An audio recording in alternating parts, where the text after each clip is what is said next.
I still miss Beasto sometimes. He just died of old age. Rack don't live much longer than a few years, but I treasured the time we had together. Oh, poor Mr. Torg. When Beasto died, he cried for a week. The kids made fun of him at school, but I told him not to pay them any mind. Being in touch with your emotions is not a character flaw! That's right, High Five. Is something wrong? You look confused, Vault Hunter. Oh, you probably haven't heard anyone call Mr. Torg High Five before. The world may know him as Mr. Torg, but the Flexingtons always referred to him using his middle name. It's a Flexington family tradition, after all, to use your grandfather or grandmother's name as your own middle name.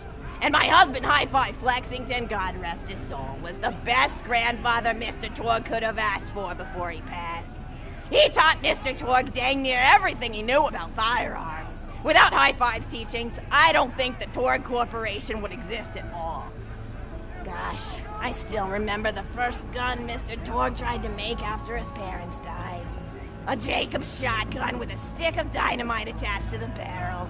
Torg nearly blew his face off, but he got up, dusted his mustache off, and swore that by the time he reached the age of 11, he would make a gun that fired explosions without killing the operator.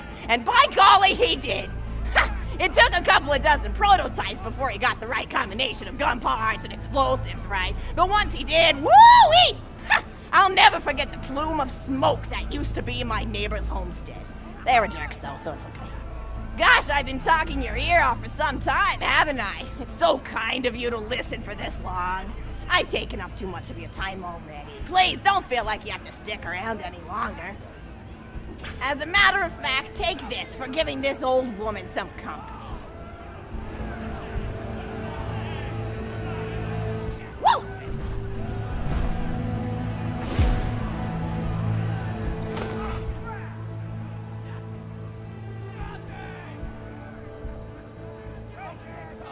You're even more attractive than Mr. Torg said you were.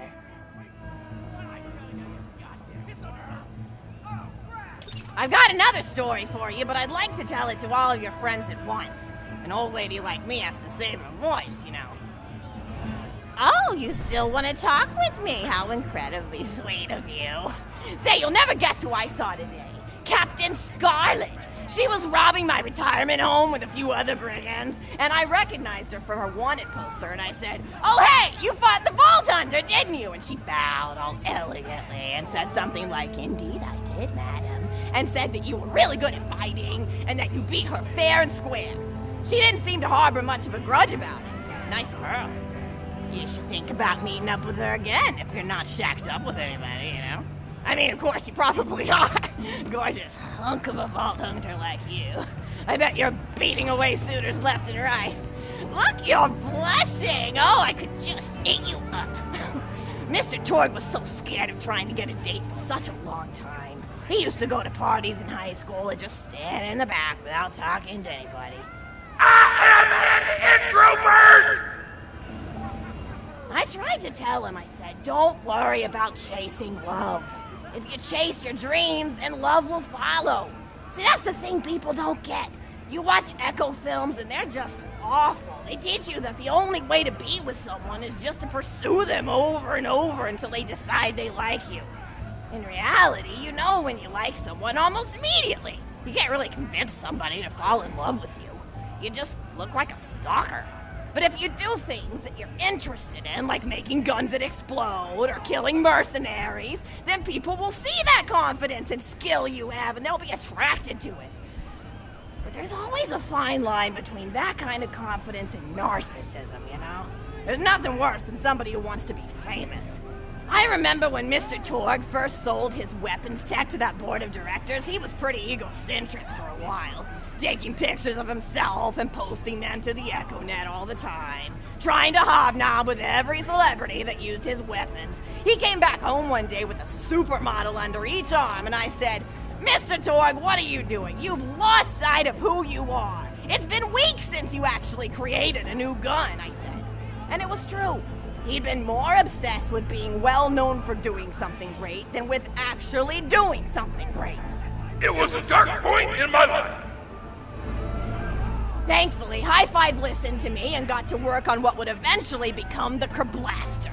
You a fan of the Kerblaster? That was always my favorite. That and the Flacker, which I know a lot of people hate. But there's more to combat than just brute efficiency in this old lady's eyes. Style counts for something. And there's nothing quite like filling the air with tiny little explosions. It's like a fireworks show, except the deaths aren't as sad and unexpected. Actually, that reminds me, now that you're here, I wanted to throw some ideas at you for feedback. I'm a playwright in my spare time, and I'm trying to write a story about an up-and-coming tournament fighter who tries to find love in a gladiatorial arena. And I figure you've got a lot of experience, so your feedback could really be valuable. So the play is called Broken Hearts and Broken Necks. Scene 1. Fade in on an arena, just after a battle. Body parts litter the stage. A lone warrior stands in the middle of the stage, a spotlight illuminating her blood-stained armor. She stands, holding her sword triumphantly aloft. Valkyrie. Is there no warrior who can challenge me? Must I be destined to spend my life as the strongest, the bravest, the most invincible warrior this galaxy has seen? For I am Valkyrie, scourge of the gladiatorial games! Excellent, as she shakes her head in dismay. From stage left hand, a janitor with a heavy heart and an even heavier conscience begins sweeping the body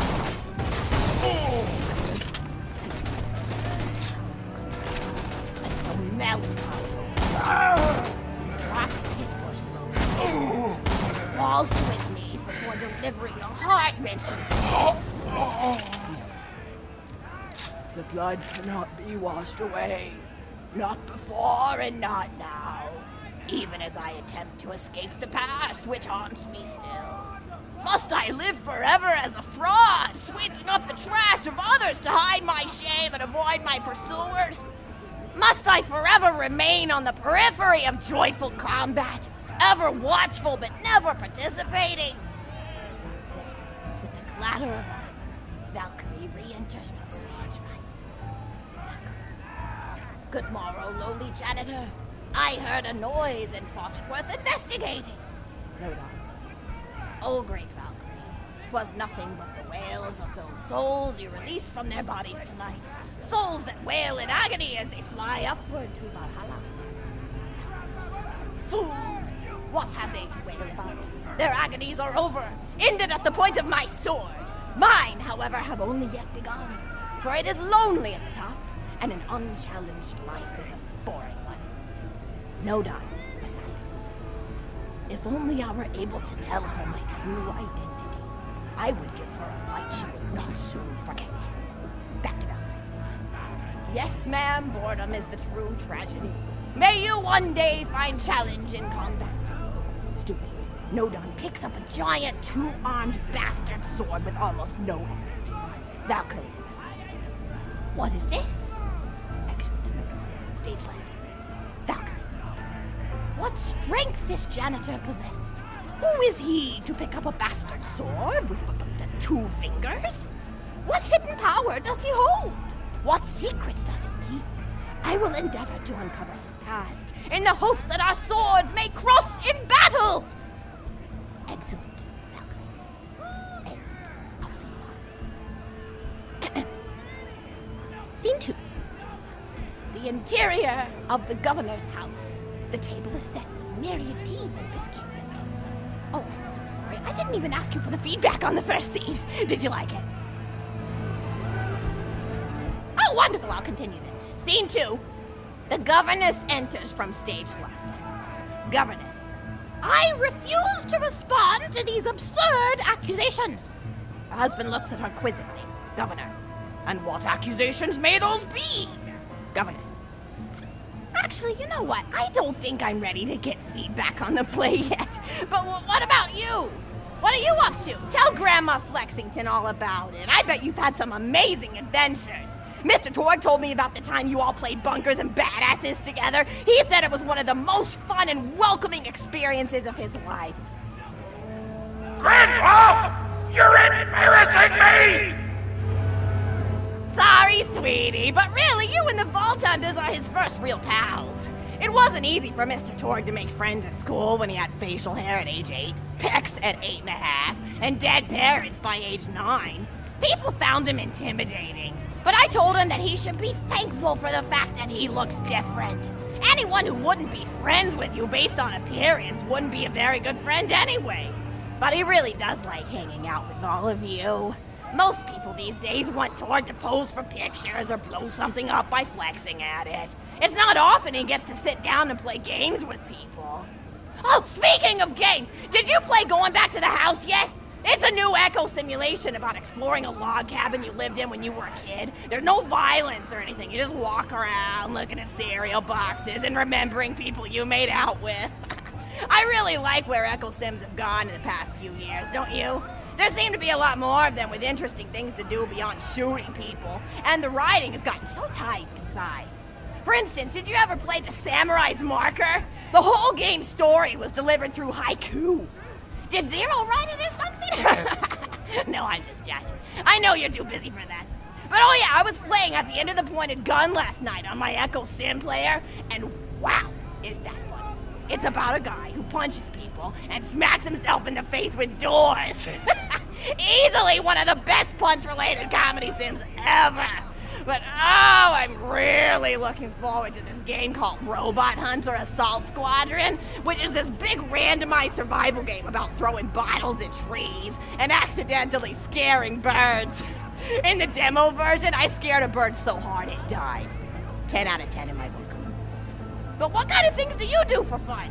You play any sports? You look like you might be into some of the more extreme stuff, like spine hurdling or psycho head volleyball. I knew an athlete a lot like you when I was younger. Her name was Nijo, and she was especially gifted at the giblet toss. That's an old pastime we had back when I was younger.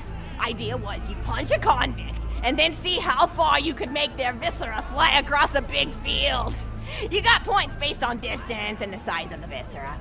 She won the final round of the giblet toss championship by getting a left eyeball to cross the 300-meter mark. They said she was juicing with iridium, but I think they were just angry that she dethroned the reigning champ, misogynistic Jeff. People really liked him for some reason. Hey, what's your favorite food? Mine's burgers, personally. People look at you like you're a pleb or something when you say you like burgers, but just think of all the things you can do with them. You can change out the patty, play around with the toppings, change what sides you have. You ever have a burger with veggie chips? Gosh, I all but forgot about fries for about a year after I discovered the veggie chip combo. And I'm not a vegetarian or anything, but those veggie patties they make on the more upper class worlds are crazy good. Better than real meat if you cook it right. Mr. Torg tried to be vegetarian once after he saw a fluff bear get run over by a truck. How long did you last again? 12 seconds! Barely even finished the word vegetarian before he lunged at a skag chew I was holding in my left hand. Nearly lost a finger. Granted, he's always been partial to skag chews or skag bacon. Don't know why, since I always felt like skags tasted like old tires and vomit. But to each his own. Taste is a funny thing. People say your taste buds get more refined as time goes on, but they actually get worse and worse. So when Mr. Torg used to refuse vegetables as a kid, it's because he was actually tasting how awful they were. When we old folks eat vegetables, we're only okay with it because we can't taste all the gross vitamins and stuff. Granted, vitamins are what have kept me going for as long as I've been going. You get enough B12 in your system and you can headbutt a freight train without so much as a bruise. That reminds me, I need to get my pills ready for the rest of the week. I have one of those little metal containers split into different sections for each day. It's really helpful. And the sides are sharp enough that I can use it to ward off burglars if I need to. What else do I have to do this week? Probably head to the bazaar, pick up some frozen spider and flanks. Gotta bring my coat, though, because it gets kind of chilly in the freezer section. What else do I need? Oh, I need Schwartzman's candy drops. Gosh, those are delicious. They're so smooth and sweet. Just thinking about them, I could go for one right now, couldn't you? Do you think you could go find me one?